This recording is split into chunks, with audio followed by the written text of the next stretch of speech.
जिसने तुमको पैदा किया उसको भगवान मानने को तैयार नहीं है। जिसने तुमको पैदा किया उसको भगवान मानने को तैयार नहीं है। जिसको देखा नहीं है उसके सामने नाक रगड़ रहा है, अरे तू गधा नहीं तो क्या है। मैं गलत कह रहा हूं क्या? मैं गधा तो नहीं हूं कहीं? ये भी हो सकता है मैं गधा हूं, क्योंकि गधे को गधे की पहचान होती है ना, ये भी हो सकता है।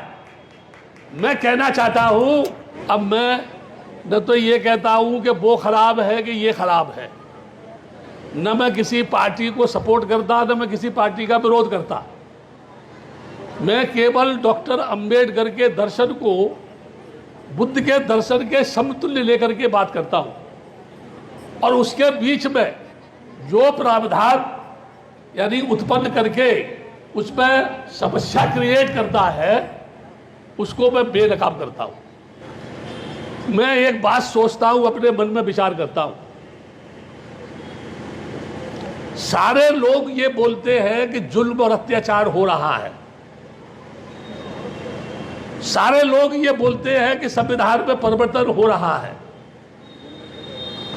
सारे लोग ये बोलते हैं कि आरएसएस बदमाश है, सारे लोग ये बोलते हैं हमको ऐसा नहीं करने दे रहे, हमको ऐसा नहीं करने दे रहे हैं। लेकिन मैं एक बात आप सबसे पूछना चाहता हूं, कभी कभी भिक्षुओं से भी पूछता हूं मैं। एक डॉक्टर अंबेडकर बाल अवस्था से लेकर के अपनी जवानी की अवस्था में प्रवेश करने तक उसने कितने जुल्म सहन किए, उसको कितना अपमानित किया, उसको कितना जलील किया। यहां तक कि स्कूल में पढ़ने के लिए पीछे बैठना पड़ता था।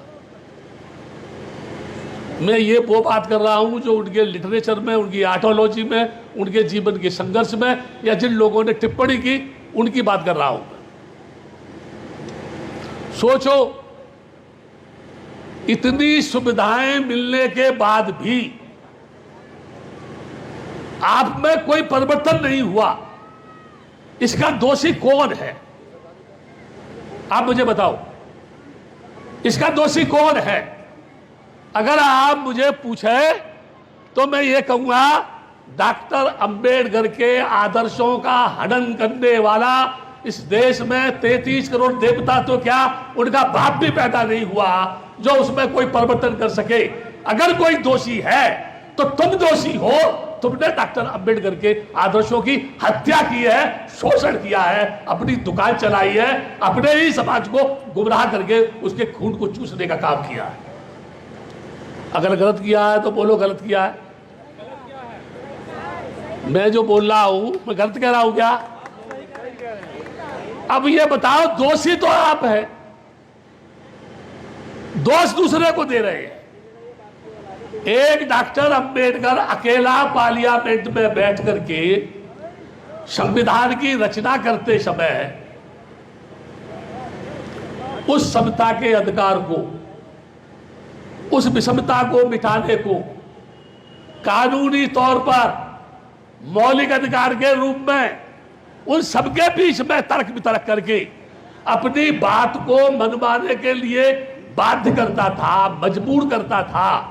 और इस देश के बड़े बड़े मनीषियों को, बड़े बड़े पंडितों को, बड़े बड़े दार्शनिकों को, जगतगुरु शंकराचार्य, उनके बाप को, उनके बाप के बाप को, और 33 करोड़ देवताओं के मालिकों को भी उसके सामने खड़ा होने में घबराहट होती थी, डर लगता था, और वो उसकी बात को मानने के लिए बाध्य होते थे, मजबूर होते थे। 66 वर्ष की आजादी के बाद भी ये समाज उस उन्नति के रास्ते पर क्यों नहीं गया? जो उन्नति की बात करते हैं वो धोखेबाज हैं, बेईमान हैं, पाखंडी हैं, नकाबपोश शैतान हैं। केवल डॉक्टर अंबेडकर के उस बोर्ड को, डिजिटल बोर्ड को लगा करके जो सौदा बेच रहे हैं डॉक्टर अंबेडकर के नाम पर, अपने ही भोले भाले समाज की गर्दन पर फरेब की छुरी चला करके अपने आप को वो आलीशान ऊंची बिल्डिंग में बैठ करके विलासिता का ख्वाब देख रहे हैं। तब तुम्हारी कौम का भला कौन करेगा? कौन आएगा तुमको सुधारने के लिए? मुझे बताओ। मैंने इतनी दीक्षाएं देखी, यहां भी दीक्षा होगी। जब बौद्धों के फंडामेंटल की बात आती है, केवल भारत में कितने हैं? 0.6। बुद्धिस्ट कितने हैं? 0.6। लोग बोलते हैं बुद्धिस्ट मैरिज लॉ बनना चाहिए। Are you belong to Buddhist community? लोग बोलते हैं बुद्धिस्ट फंडामेंटल राइट मंजूर होना चाहिए। Are you belong to Buddhist community? Can you tell me, can you show your certificate you are belong to Buddhist community? पहले कौन थे? अभी बहुत सारे लोग दो शब्द इस्तेमाल करते हैं, दलित। अनकॉन्स्टिट्यूशनल लैंग्वेज है ये, इलीगल वर्ड है। सुप्रीम कोर्ट का ऑर्डर है दलित शब्द की प्रचलित नहीं होना चाहिए, फिर भी लोग बोलते हैं दलित। दलित हिंदू न वेद में, न कुरान में, न पुराण में, न दर्शन में, न भागवत में, न उपनिषद में, कहीं भी नहीं है। फिर भी हमारे देश के पढ़े लिखे लोग बोलते हैं गर्व से कहो हम हिंदू हैं। मुझे बताओ ये पागल है कि बुद्धिमान है? सब सोचो। यानी क्या कह रहे हैं? गर्व से कहो हम हिंदू हैं? नहीं, ये कह रहे हैं गर्व से कहो हम पागल हैं, गर्व से कहो हम मूर्ख हैं, गर्व से कहो हम मानसिक गुलाम हैं, गर्व से कहो हम प्रतिमाओं के सामने भाग्य का दरवाजा खोलने के लिए आए दिन उसकी प्रार्थना करते हैं। और वो ऐसा है क्षीर सागर में दुनिया की हसीन महिला के साथ रबड़ कर रहा है दुनिया का मालिक। ऐसा कौन आदमी है जो हसीन औरत को छोड़कर, जो नरम नरम कलाइयों से उसके पैरों को गुदगुदा रही हो, उसके दरवाजे पर एक भूखा आदमी खड़ा होकर के उससे फरियाद कर रहा हो कि हे प्रभु तुम मेरी सुनो। कोई भी पागल उस हसीना को छोड़ करके उस भूखे नंगे आदमी की फरियाद सुनने के लिए नहीं आएगा। सारे के सारे अय्यास, पाखंडी, बदमाश और ढोंगी है जिनकी हम पूजा करते हैं। तो हम बदमाश नहीं होंगे? आप बोलो, हम बदमाश होंगे कि नहीं? एक डॉक्टर अंबेडकर जब पूरे देश को हिला सकता है, 33 करोड़ देवताओं के जबड़ों में से सपना निकाल करके ला सकता है, उसको खड़े होकर के चैलेंज कर सकता है, सब कल्पना है। बालू के ढेर पर खड़ा हुआ परमात्मा है। क्या किसी ने उसको देखा है? क्या कभी ने उसको बोला है? वो कौन सी लैंग्वेज बोलता है? वो कौन से महल में रहता है? उसका मकान ईंट का, पत्थर का है, लकड़ी का है, ऊपर है कि नीचे है, बीच में कहीं लटका हुआ है? उसने दुनिया क्यों बनाई? किसी पागल ने उसको बोला था तू दुनिया बना। अगर उसके बनाने से बनी तो क्या जरूरत है किसी औरत को किसी आदमी के साथ शादी करने की? परमात्मा ही दुनिया बनाता रहेगा। क्या जरूरत है फिर लोगों को प्रतिबंध लगाने की? क्या आवश्यकता है फिर लोगों को जनसंख्या पर कंट्रोल करने की?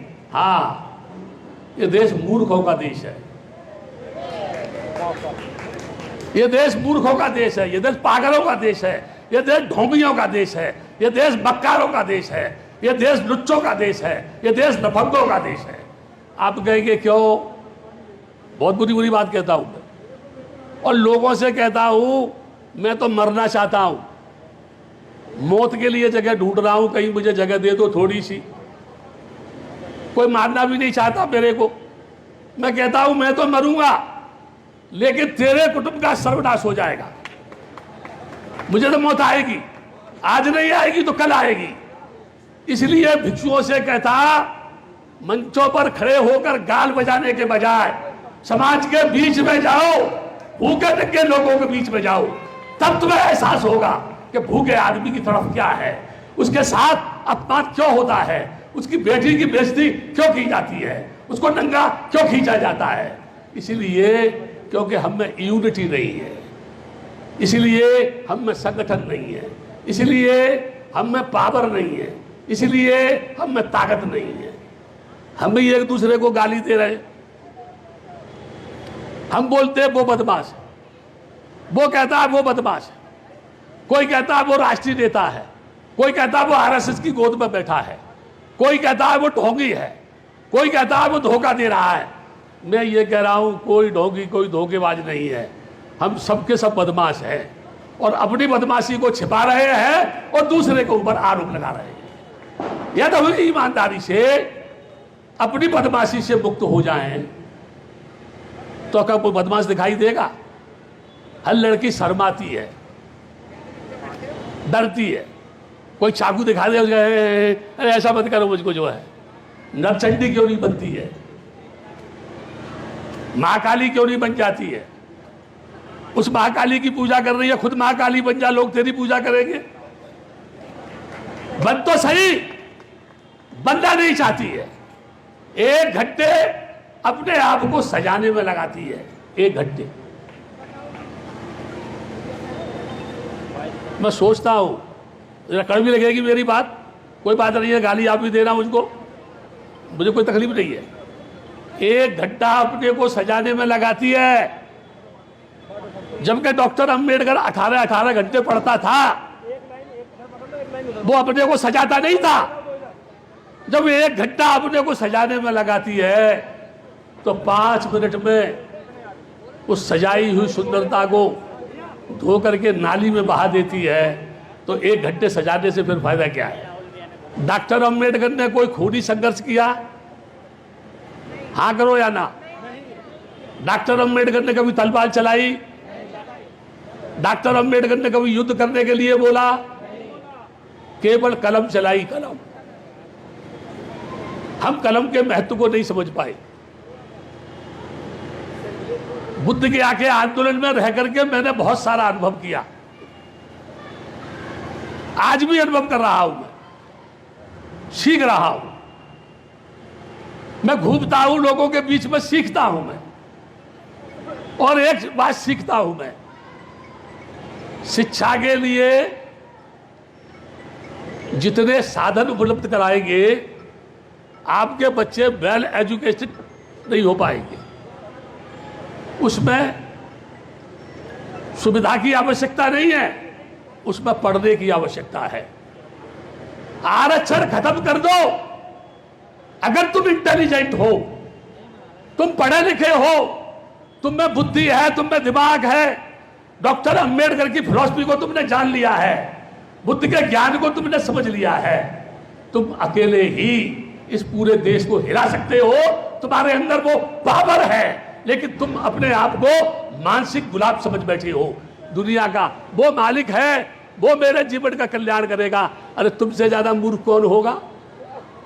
ऊपर हाथ उठा के कह रहे हैं वो मालिक है। जिसने तुमको पैदा किया उसको भगवान मानने को तैयार नहीं है।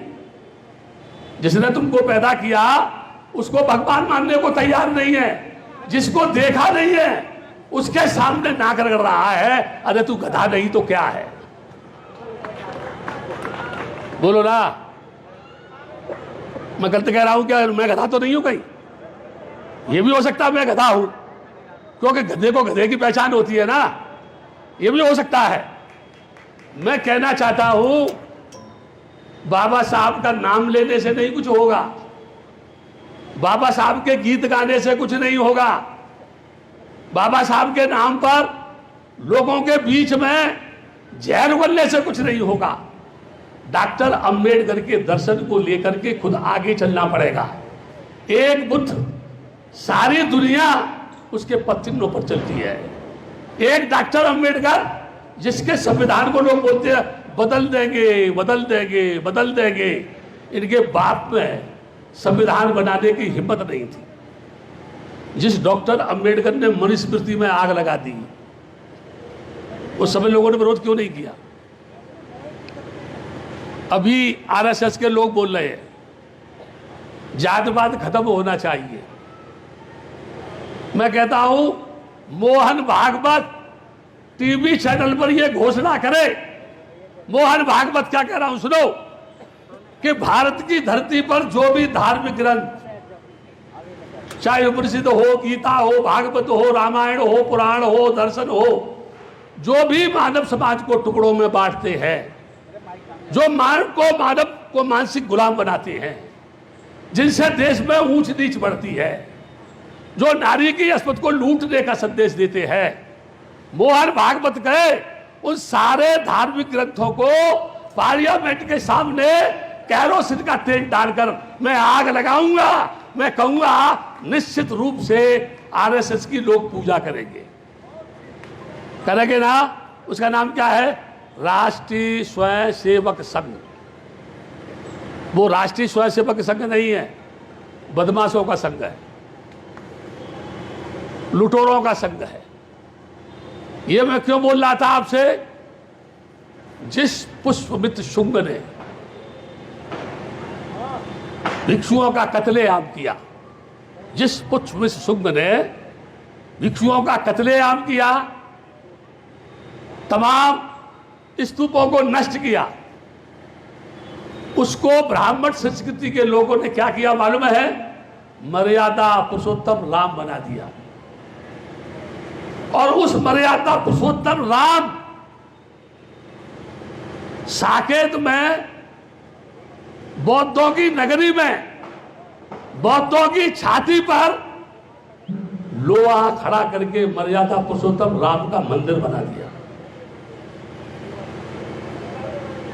अभी मैं वर्तमान देश के प्रधानमंत्री से अपील कर रहा हूं, आपके सभी चैनलों के माध्यम से, ये देश के न्यायप्रिय प्रधानमंत्री,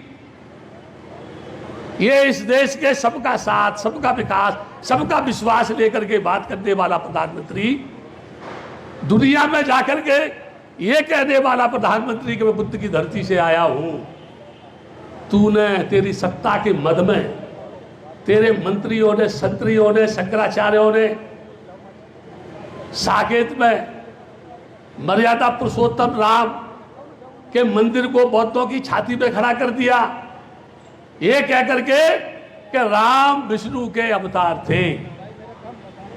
बोलो no talk please, no talk please. वो जो है उसको मंदिर खड़ा कर दिया, किस आधार पर? राम विष्णु के अवतार थे। मैं कह रहा हूं, ये देश के कर्णधारों, संविधान की चौखट को चूमने वाले लोगों, संविधान के गीत गाने वाले लोगों, चाय बेचने वाले प्रधानमंत्री जो कहता था बाबा का संविधान ने मुझे प्रधानमंत्री बनाया, उस प्रधानमंत्री से कह रहा हूं, ए प्रधानमंत्री, तूने राम को यानी विष्णु का अवतार बता करके बौद्धों की छाती पर मर्यादा पुरुषोत्तम राम का मंदिर खड़ा कर दिया, तो क्या तू बुद्ध के आके महाबोधि विहार को ट्रस्ट बना करके बौद्धों के हवाले करेगा? क्योंकि तुम उसको भी तो, बुद्ध को भी तो विष्णु का अवतार बताते हो। यदि तुम ऐसा नहीं करते तो तुम बेईमान हो, तुम बदमाश हो, तुम चोर हो, लुटेरे हो, ठग हो, इस देश को धोखा देने वाले लोग हो। ये मैं आरोप नहीं लगा रहा, मैं न्याय की बात कर रहा हूं। और आपके चैनल से पूरे देश के यादव वंश के लोगों से, सूर्य वंश के लोगों से, क्षत्रिय वंश के लोगों से एक बात कह रहा हूं, राम सूर्यवंशी थे? हाँ करो या ना? राम सूर्यवंशी थे कि नहीं थे? लोग बताते हैं सूर्यवंशी थे, मैं उनके लिटरेचर से बता रहा हूं। सूर्यवंशी थे। कृष्ण कौन थे? यदुवंशी थे। क्या पूरे देश में कहीं भी कोई भी बेटा किसी का राम बनाया जाता है तो किसी सूर्यवंशी लड़के को राम बनाया जाता है क्या? क्या इस देश में किसी कृष्ण को, यदुवंशी लड़के को कृष्ण बनाया जाता है? तो इन बदमाशों से पूछो, वो पैदा हमारे खानदान में हुआ तो ब्राह्मण राम कैसे बनेगा, ब्राह्मण कृष्ण कैसे बनेगा? इससे ज्यादा बदमाशी और ब्राह्मणों की कोई हो सकती है क्या? मैं ज्यादा नहीं कहना चाहता, इतने पर ही चिंतन करना, इतने पर ही मनन करना। और तुमसे तो सिर्फ एक ही बात कहता हूं, उठो, एक बार मिट जाओ। अस्पत लुटे, उससे तो पहले एक बार मिट जाओ और मिट जा करके लोगों को एहसास कराओ कि बाबा साहब के किसी भी बेटी को छेड़ा तो नरचंडी बढ़ करके कितना नरसंहार कर सकती है। छेड़ना तो छोड़ो, देखने से ही लोग घबराएंगे। तुमको अपने आप को समझना पड़ेगा, आपका कल्याण हो। आप चिंतन करें, मनन करें, रात भर मुझे गालियां दें, फिर भी मैं आपको आशीर्वाद दूंगा, एक ढेला दान मत करो, हर कदम पे गाली दो, लेकिन भद्दे लोगों को दान करो। इस आशीर्वाद के साथ आपसे निवेदन करूंगा कि आपका मंगल हो, आप सुखी रहे। जटवाड़ा में दूसरी बार आया, पहले मैं सीलवंश के समय आया था। आप सभी का मंगल हो, सुखी हो। भवत सब मंगलं रक्षन्तु सब देवता, सब बुद्धान भावेन धम्मान भावेन संगान भावेन सदा सोति भवन्ते।